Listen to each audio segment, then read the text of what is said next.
Ya, sementara itu seorang anggota polisi di Jeneponto, Sulawesi Selatan bergelayut di atas kap mesin mobil yang melaju.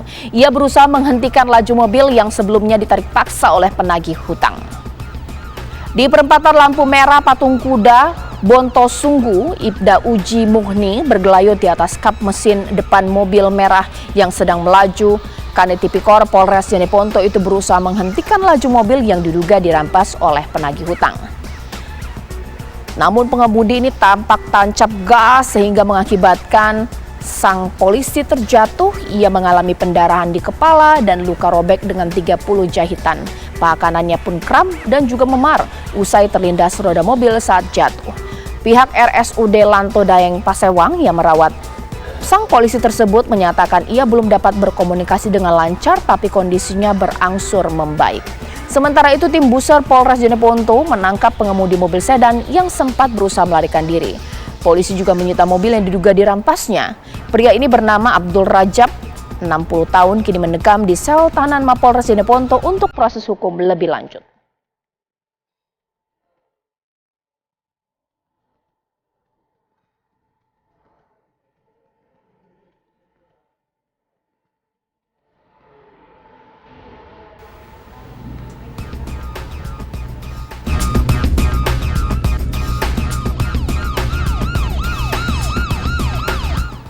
Ya, sekarang saya akan berbincang dengan Aibda Syahrir.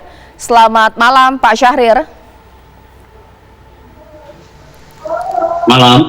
Ya, Pak Syahrir, bisa diceritakan sebenarnya ini bagaimana sih peristiwa ini bisa terjadi?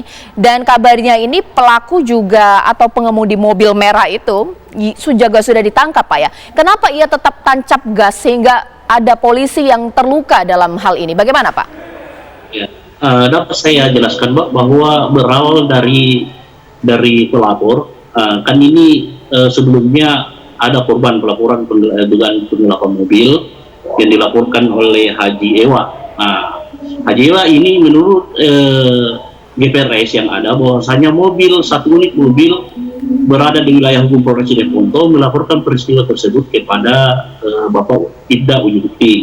Mendapat laporan tersebut, Bapak Ibda Uji Muhni ini mendatangi mobil mengajukan prospek ke luar Mako Polres Jeneponto dan benar menemukan satu unit mobil yang diduga mobil milik korban.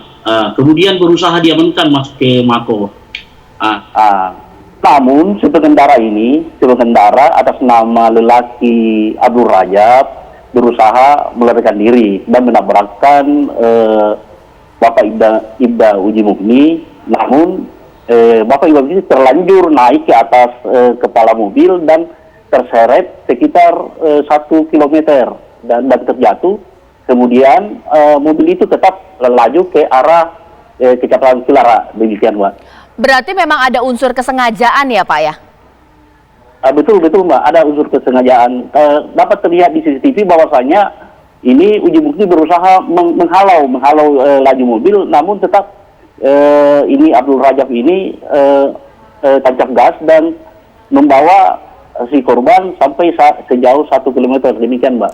Oke, Pak, sebenarnya Pak Uji Muhni atau aparat polisi ini ketika berusaha mengamankan mobil itu berpakaian sipil atau pakaian seragam, mungkin pertanyaan masyarakat, hebat sekali, berani sekali ini berbuat seperti ini kepada polisi. Bagaimana, Pak? Apa dia tidak tahu atau bagaimana?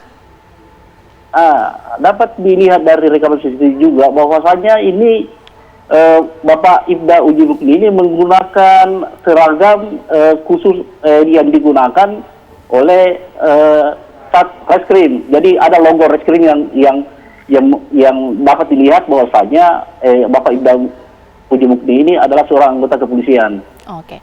Dan dari keterangan pelaku berarti ia memang tahu sudah dihadang oleh polisi tapi berusaha kabur nekat, begitu kah, Pak? Iya, Pak. Ini kan pelakunya nekat karena Bapak Uji Muhni ini berusaha untuk mengamankan mobil itu ke dalam Mapolres, Pak. Oke. Demikian. Pak, ini kalau dilihat dari usia pelaku ini kan sudah cukup sepuh ya, Pak ya? Apakah debt collector atau bagaimana, Pak? Kalau berdasarkan pemeriksaan saksi yang ditangani oleh unit Bapak Ibda Uji Muhni yang kebetulan ditangani oleh unit Tipikor waktu itu, berawal dari mobil ini rental kemudian dirental oleh perempuan Halija. Kemudian perempuan Halija ini meminta tangan kepada perempuan Ranti. Perempuan Ranti inilah yang melakukan gada kepada lelaki Abdul Rajab. Demikian, Mbak. Jadi status mobil ini adalah gadai. Oke, Pak, kalau kondisi dari Ibda Mujimugni ini saat ini seperti apa, Pak? Sudah lebih baik kah? Untuk sementara Ibda uji bukti menurut saran dokter agar beristirahat karena ada pendarahan di belakang kepala, Mbak. Baik, terima kasih Pak Aibda Syahrir. Kita harap aparat kepolisian dalam insiden ini yang memang saat ini masih dirawat di rumah sakit, kondisinya lekas kembali seperti sedia kala, sembuh pastinya, dan aparat kepolisian bisa memberikan hukuman yang setimpal untuk perbuatan dari pelaku. Terima kasih Pak Syahrir.